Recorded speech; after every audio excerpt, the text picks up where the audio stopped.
You're listening to the Foxx Den Sports Podcast.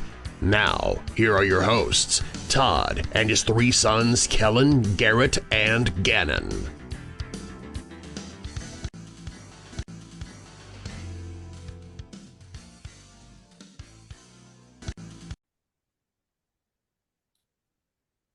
Hello, everyone, and welcome back to all of our friends, family, and our foes to the Foxx Den Sports Podcast. I'm Todd Foxx, and with my two oldest sons, Kellen and Garrett.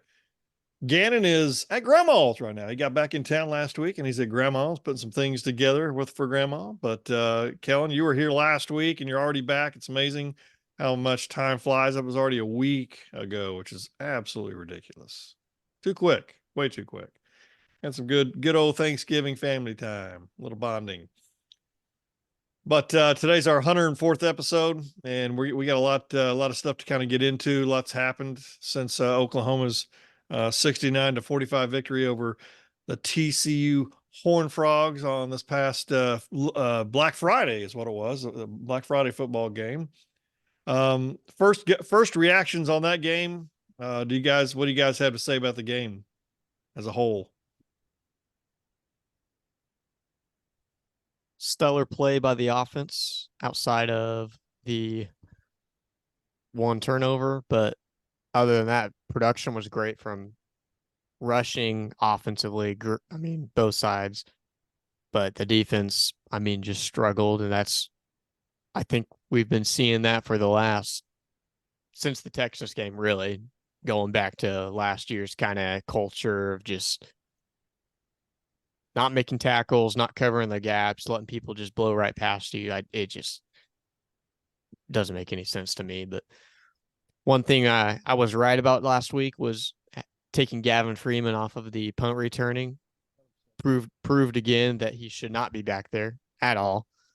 And then where I was wrong was I thought we were going to run the ball a lot more than we did. Granted, we still ran it a lot, but I think it was going to be honestly 75% rushing, 25% passing because of Gabriel's condition, but I guess it just wasn't as serious as we thought necessarily, or maybe the media portrayed, but that's kind of my thoughts. Yo, what about you? What do you think? I thought it was a good game. I mean, yeah, the defense struggled a bit, but it was nice to see our offense take charge finally. It was a nice send-off game for Gabriel and Stoops. Both had some pretty big games. I mean, special teams is still just pathetic, but it's the end of the season at this point. It doesn't matter. Just something we can improve on, something we know we need to and can improve on for next year. So I mean, it was enjoyable. It was like, the thing is, if you would have told us at the beginning of the year that this is our record, I think we all would have been really excited. We just got super excited. The more we were rolling, and we were probably climbing the rankings a little too quickly. And it just, so we all kind of drank the Kool-Aid. I still think we should be we could be a top 10. I think we're a top 10 caliber team, maybe even top 5, honestly. But we lost a couple bad games, and here we are. Yeah, I think, if you would have told us earlier in the year 10-2, after last season, I probably would have taken it and said, yeah, I'll take that. But I can tell you, like, from, when I was growing up in the 80s, and that was a time frame where, like, 10-2 was like, there's no way. Like, you didn't want to lose 2 games. I remember Barry Switzer had a couple of years in a row where he, lost a couple of games. I think actually in one year, he actually lost 4 games in one season. People were already wanting to get rid of him, which is ridiculous to say that, but it is what it is. But 10-2, we're going to be going to a bowl game. Most likely it won't be one of the New Year's 6 bowl games. Most likely, I'm hearing everything, is probably the Alamo Bowl against Arizona. We can get into here shortly, but overall, I mean, yeah, the defense just did not show up. It's almost like they regressed all year long and just kept just seeing it coming and seeing it coming.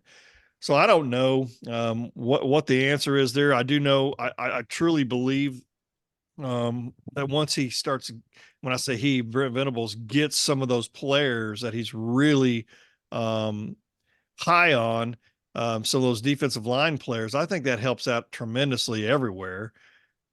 I'm just hoping we have a lot of these guys come back next year. The concern with me is like somebody like a Danny Stutzman. Probably, I don't have any clue. I would guess he probably doesn't come back. I think he would be better off coming back, but I just don't know. I don't have a good feeling about it. But anyway, yeah, we gave up way too many yards against TCU. Looks like 520 total yards given up to TCU, 344 passing, 176 rushing. And, time of possessions was basically even, honestly, at that point. But it's just frustrating game. I know we scored 69 points, but you don't want to give up 45 points. It was almost like the Sooners of several years ago where you just had to outscore the opponents. And I'm wanting to get to that point where we're not having to worry about that. You always want to score, don't get me wrong, but I'm just saying not, having to outscore another team and not getting 45 points given up. So that's just disappointing.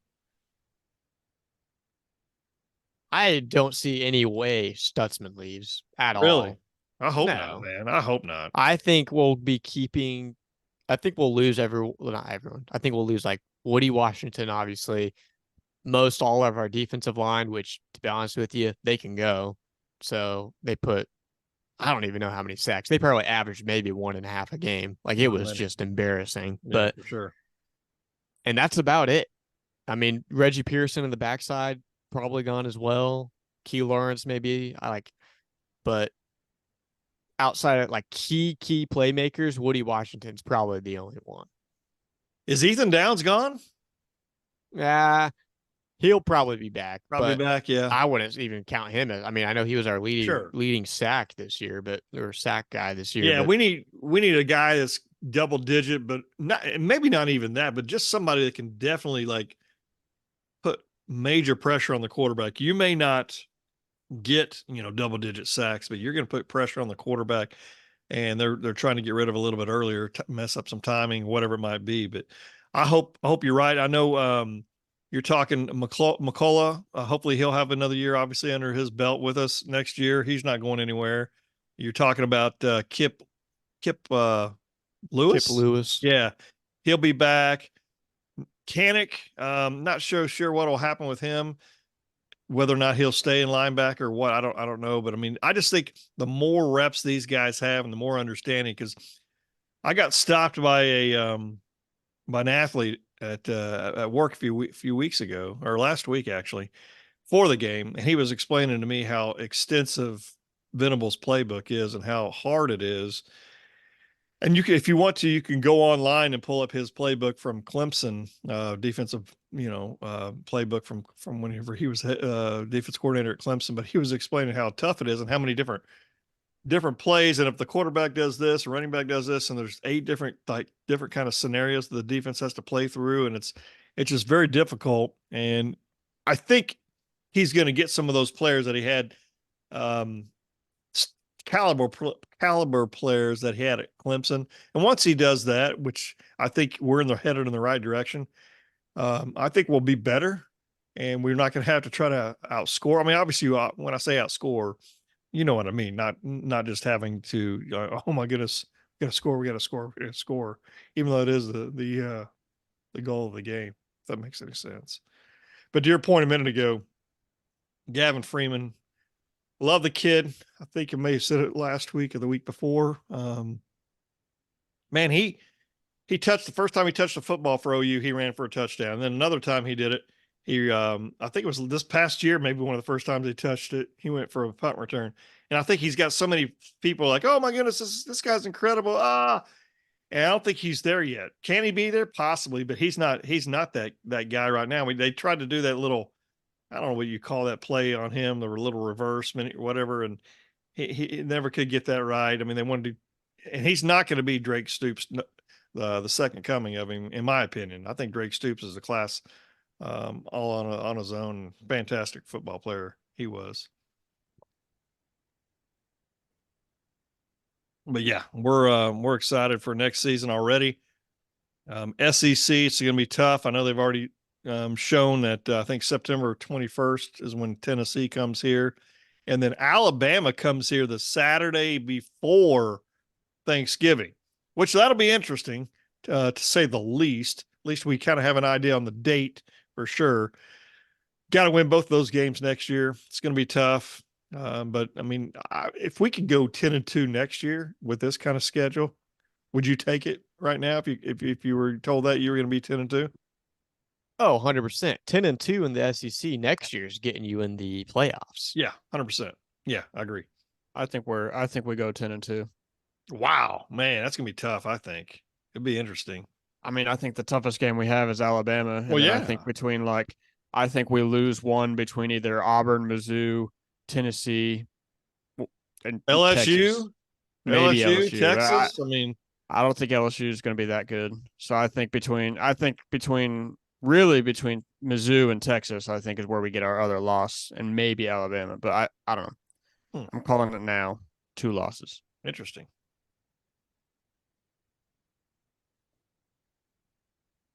You got something, Garrett? Look how you're going to say something. Here's my question. Hypothetically, if Dylan Gabriel wanted to come back, what would you feel? What would your feelings be? Because he could for the COVID year. If he wanted to come back, how would you feel? It's a fabulous question because I don't want to hate on the guy because he did well. Yeah. And he was just a couple games away, honestly, from being a Heisman winner. But sure. I think I'm in the large sum of OU fans that says you can go ahead and go and Jackson Arnold. We'll watch Jackson Arnold. I agree. I know. Go ahead. The only way I would consider it is if I could guarantee Jackson Arnold would still be here the next year. I know. Like then I'd be then I would think about it, but it'd be tough because it's like 100%. I would have rather just started Jackson Arnold this year, but like then it's like, okay, maybe we can enter the first year in the SEC a little stronger. But if it cost us Jackson Arnold, I don't want it. Yeah, I don't want it. I feel like this is kind of like a Bob Stoops retiring a little earlier, just so he could pass the torch to Lincoln Riley, like because we didn't want to lose him. Yeah. So like I don't know. I don't want to lose Jackson Arnold. So I feel like a player of his caliber does not want to sit 2 years. No, I agree 100%. I don't know. Like, is there a chance? Is there a chance he goes to Mississippi State with Lebby? I don't know. There's always a chance with any of that kind of stuff. But I agree. That's the whole thing comes down to Jackson Arnold. If you could guarantee me that he would stay, maybe. But at the same time, then I still think we're limited. And I'm not hating on him. I love Dylan Gabriel, but I just think he's a little bit more limited, and he doesn't have quite the arm strength, which I think we're going to need. And those little stupid little bubble screens and all that kind of stuff. I mean, there's going to be some defenses in the SEC that are going to shut that stuff down pretty quick. So I think Jackson Arnold gives us a perfect segue into the SEC. That's just my opinion. I'm not sure, but that is definitely something to think about. And I know we've only lost at this point. Is it DJ Graham so far? Is that the only one? The one that made the big interception against Nebraska? Receiver. That, yeah. Well, the guy that was a 4-star hasn't. I mean, he just committed to us, right? No, I know. I was talking about whatever that Spencer Tillman dude said called DJ Graham our best. Yeah. Best receiver. Yeah. I see what you're saying. Okay, my bad. Yeah, Spencer Tillman.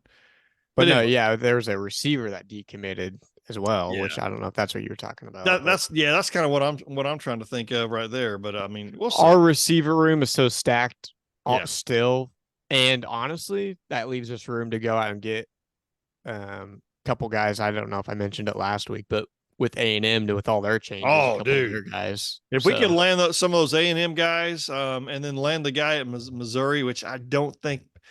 Venables and those guys are still going to try to get him, but after they had a pretty solid season, I don't know if they could get him. I mean, they had a better year than we did. Yeah, they did. Top 10. So yeah, they're good. They're good. 100%. I agree. The only hope really was just if their Drinkwater or whatever went somewhere else, which the only opening that he probably would have gone for was A&M, but that's filled. So.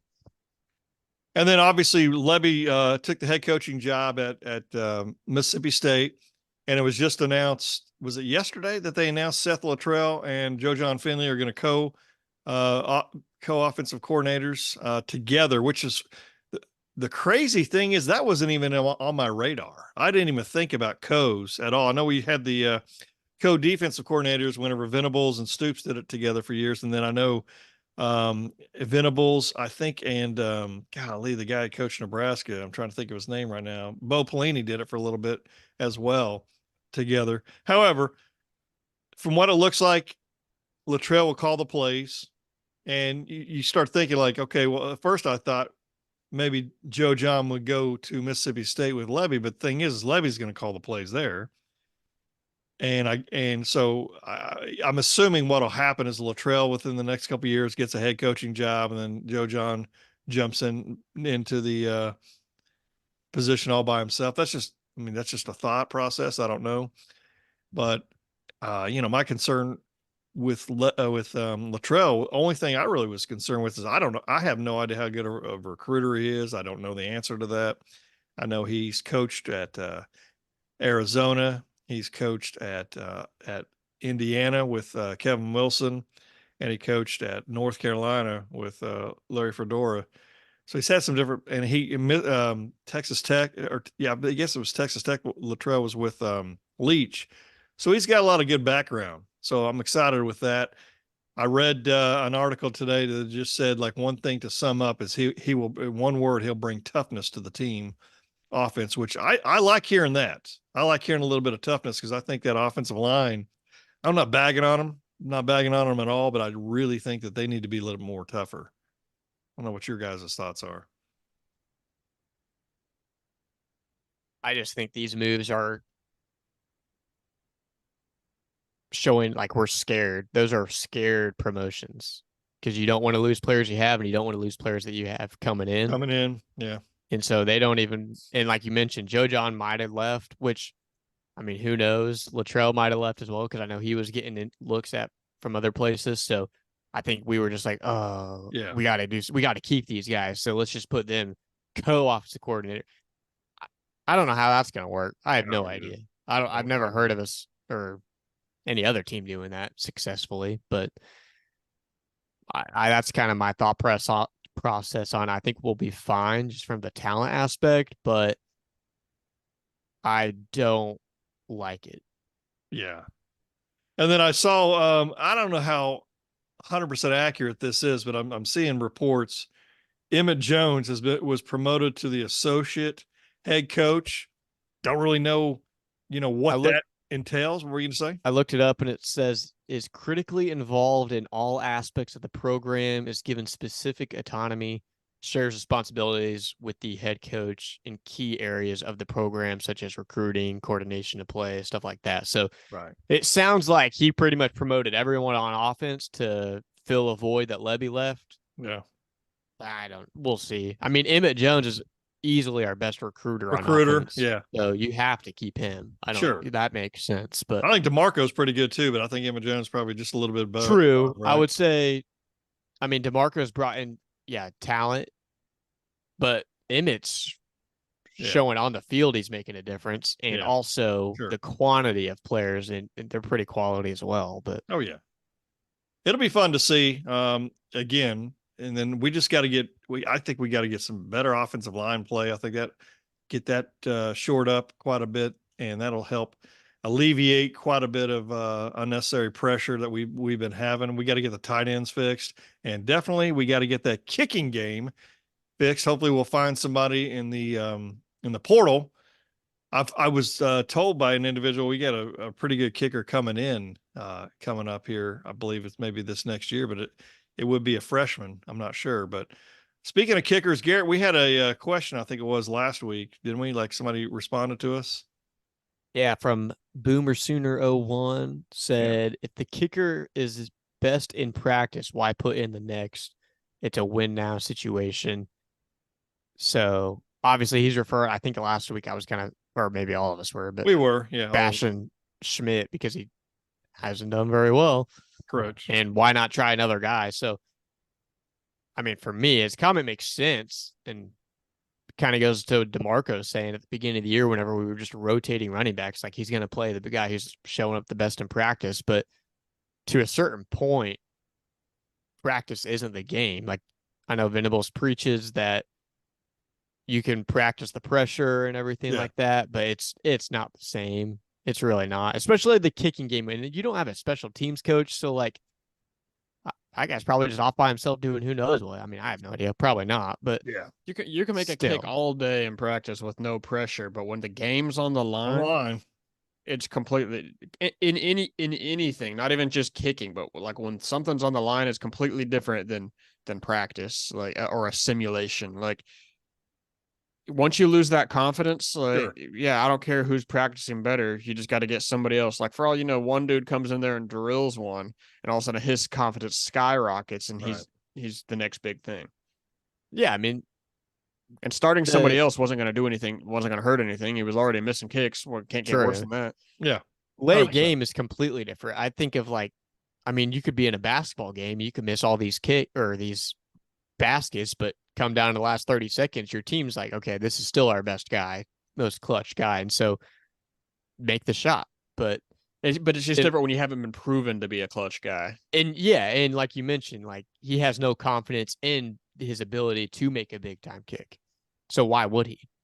And you can tell the confidence, you can tell the body language that he's just not confident. And that's the unfortunate thing. And that's where I think he just needed to step aside and let somebody else go out there and try it. It's not a bad question that was given to us, but that's just my thought process, is the fact that we weren't doing well with him. So, I mean, yeah, I guess you could do worse. I guess I don't have any idea, but I mean, give somebody else a shot and let them see what they can do. And you never, ever know.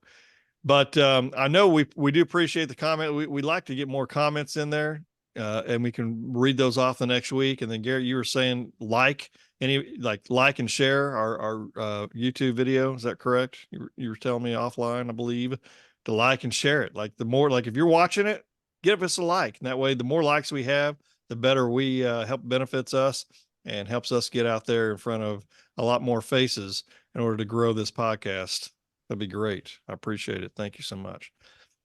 But yeah, we've got Oklahoma State and Texas, and regardless of whatever, we had it in our hands. If we would have just beaten Kansas or Oklahoma State, obviously both, but I mean, if we would have just won one of those, we'd be playing in the Big 12 championship game right now. But unfortunately, we are not. So most likely what will happen is I think Texas will probably beat Oklahoma State. Then you've got Michigan against Iowa. I think this is what the last year I heard that they're going to have conferences in the Big 10. So that's a good thing, because, I mean, Iowa, dadgum guys, you guys stink. They got a good defense, so they can't do anything. So Michigan should win that game. You've got Alabama and Georgia, and then you got Florida State and Louisville. I think Florida State, I don't know about that game. I'm not sure, 100% sure. I think Florida State still might be able to win that, but I don't 100% know. I personally think Oregon's going to knock off Washington. I don't know about you guys. That's kind of what I'm looking at. And I still think Georgia beats Alabama and knocks Alabama out. The big concern is what happens if there's some little bit of chaos. You know, there's a possibility of no SEC going, but I think that'd be interesting. But I think too much has to happen in order for that to transpire. That was a great Alabama finish against Auburn. I know Garrett and I were watching here at the house, and Garrett had the Oklahoma State game on TV against BYU, and I had the Alabama-Auburn game on an iPad. And at the exact same time, Garrett was watching OSU, and I was watching Alabama. At the exact same time that Alabama throws that 4th and goal from the 31 for a touchdown, BYU almost intercepts a pass at the exact same time. We're both like, whoa, and I said, I can't believe they scored. And Garrett's like, huh? And I'm like, well, I thought he was watching Alabama. It was pretty interesting, but Alabama was like 30 seconds earlier, you'd said Alabama lost.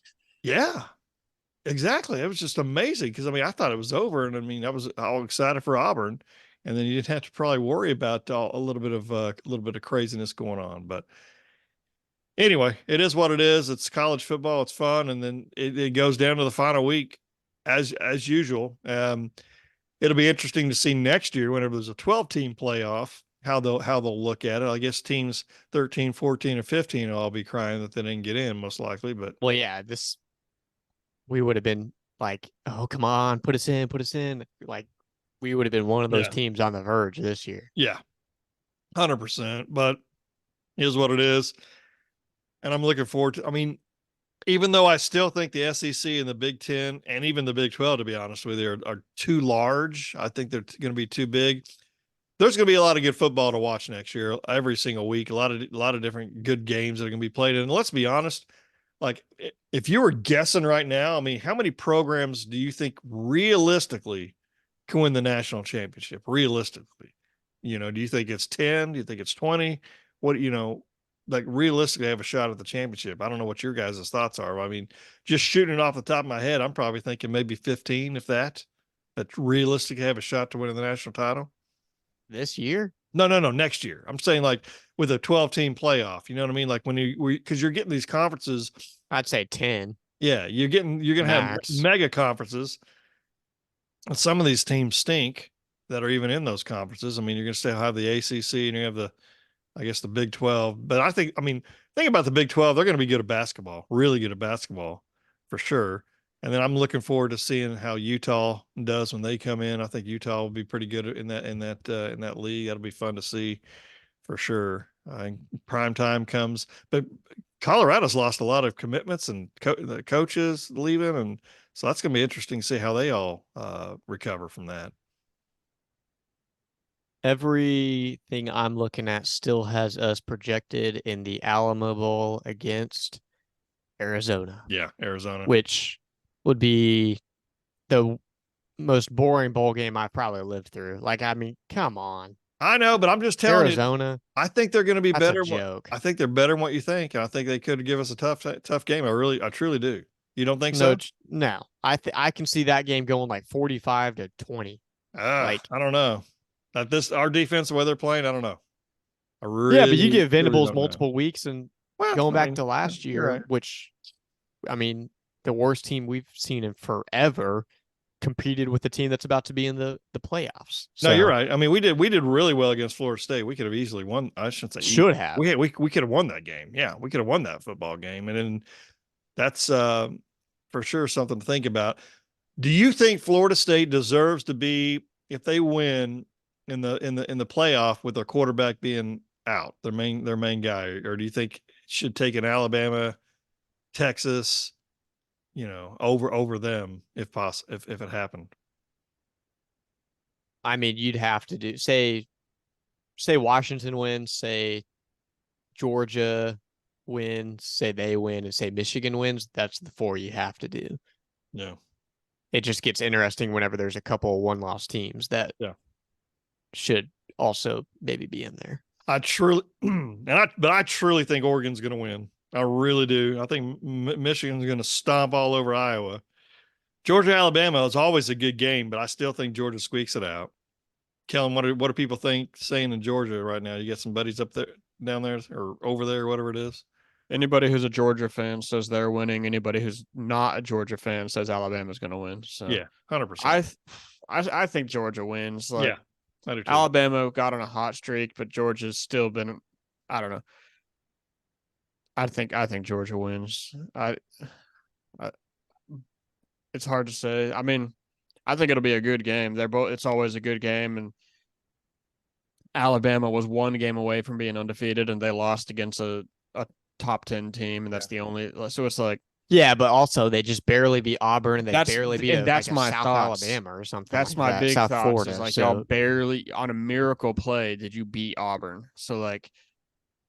They haven't been very convincing in a lot of their games. No, they haven't. But I mean, sometimes you find a way to win. It's kind of like the Eagles. Like, they give you a scare every week, and they find a way. I mean, the year Georgia won their first chip a couple years ago, that Bama team was stacked, and Georgia still figured out a way. Granted, they had a lot of injuries.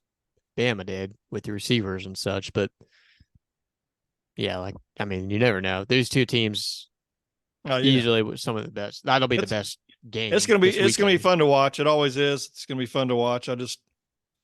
If Oklahoma State could pull off an upset, that'd be pretty funny, because I don't want Texas to go. Just being honest with you. So yeah, but I don't like. Part of me wants one of the teams that left the Big 12 to win, because it's just funny to me.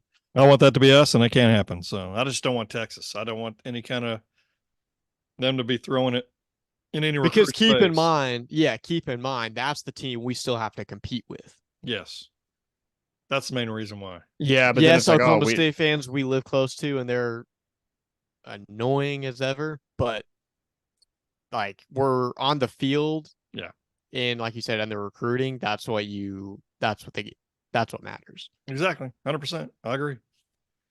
Well, time's about up. We appreciate all of our listeners taking time out of their day to listen to our Foxx Den Sports Podcast. Hopefully we got some good points across to you. Please, like we said earlier, like and subscribe to our YouTube channel. Make some comments. We'll like to get those over the air. The more that's happens, the better off it is for us to help grow this podcast. But I always want to remind everybody that iron sharpens iron. Please stay safe. Be savage and not average. And remember to join the skulk. And until next time,